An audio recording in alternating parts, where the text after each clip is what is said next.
Obeying character, അല്ലെങ്കിൽ നമ്മൾ ഒരാളെയോ അല്ലെങ്കിൽ ഏതെങ്കിലും ഒരു സാഹചര്യത്തെയോ നമ്മൾ ഒബേ ചെയ്യേണ്ടി വരുന്നത് പലരും ലൈഫിൽ ഇഷ്ടപ്പെടാത്തൊരു കാര്യമാണല്ലേ.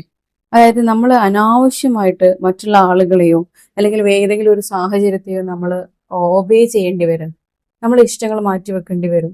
അല്ലെ, ഇതാണ് എനിക്ക് ശരി എന്ന് തോന്നുന്ന കാര്യങ്ങൾ അത് മനഃപൂർവ്വം മാറ്റി വെച്ചിട്ട് ചില സാഹചര്യങ്ങൾക്കോ ചില വ്യക്തികൾക്കോ വേണ്ടിയിട്ട് ഞാൻ ചില സാഹചര്യങ്ങൾ ഒബേ ചെയ്യേണ്ട അല്ലെങ്കിൽ ചില റൂൾസ് ഒബേ ചെയ്യേണ്ടി വരുന്നത്. രണ്ട് കാര്യമാണ് ഞാൻ ചിന്തിക്കുക. ഒന്ന്, ഞാൻ ഇത് ചെയ്യുന്നത് പേടി കൊണ്ടാണോ? ഈ ആളുകളെയോ ഈ സാഹചര്യങ്ങളെയോ പേടിച്ചിട്ട് ഞാൻ മനഃപൂർവ്വം അതിൽ പ്രഷർ ചെയ്ത് ചെയ്യേണ്ടി വരുന്നതാണോ? അതോ ഇത് ചിന്തിച്ചപ്പോൾ അത് ശരിയാണെന്ന് എൻ്റെ യുക്തിക്കും എൻ്റെ മനസാക്ഷിക്കും തോന്നും, അപ്പോൾ ഞാനത് സ്വീകരിക്കാൻ ഞാൻ റെഡിയാണ്. ഇതാണ് നമ്മൾ കൊണ്ടുവരേണ്ട ആറ്റിറ്റ്യൂഡ്. അതായത് ഏതൊരു കാര്യത്തിലും ഏതൊരു സാഹചര്യം വന്നാലും നമ്മൾ ആദ്യം നമ്മളോട് ഒന്ന് ചോദിക്കുക, നമ്മളോടൊരു ക്ലാരിറ്റി വരുത്തുക.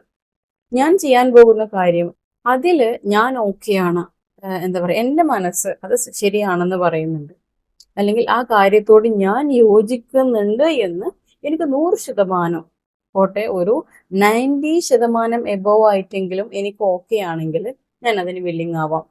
അവിടെ ഞാൻ ഒബേ ചെയ്യുകയല്ല.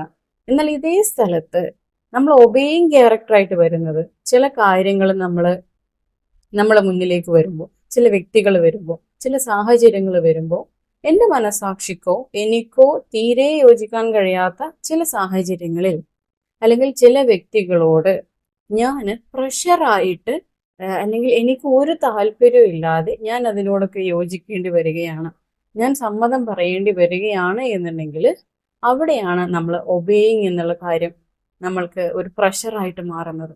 അവിടെ നമ്മൾ ഒബേ ചെയ്യണം. നമ്മൾക്ക് ഇഷ്ടമല്ല, നമ്മുടെ വർക്ക് പ്ലേസിലാവാം, നമ്മുടെ കുടുംബത്തിലാവാം, നമ്മുടെ ഫ്രണ്ട്സിൻ്റെ ഇടയിലാവാം, സാഹചര്യങ്ങളോ ആളുകളോ ആര് തന്നെ ആയിക്കോട്ടെ, നിങ്ങളുടെ മനസ്സിനും നിങ്ങളുടെ യുക്തിക്കും ചേരുന്ന കാര്യങ്ങൾ അല്ലെങ്കിൽ ശരിയാണെന്ന് തോന്നുന്ന കാര്യങ്ങൾ വേണം നിങ്ങൾ ചെയ്യാനോ പറയാനോ അനുസരിക്കാനോ എന്ത് തന്നെയാണെങ്കിലും. എന്നാൽ മാത്രമേ നിങ്ങൾക്ക് വ്യക്തമായ ഒരു ഐഡന്റിറ്റിയിൽ അല്ലെങ്കിൽ നിങ്ങൾക്ക് നിങ്ങളുടെ ഒരു നിലപാടിൽ ജീവിക്കാൻ കഴിയുള്ളൂ.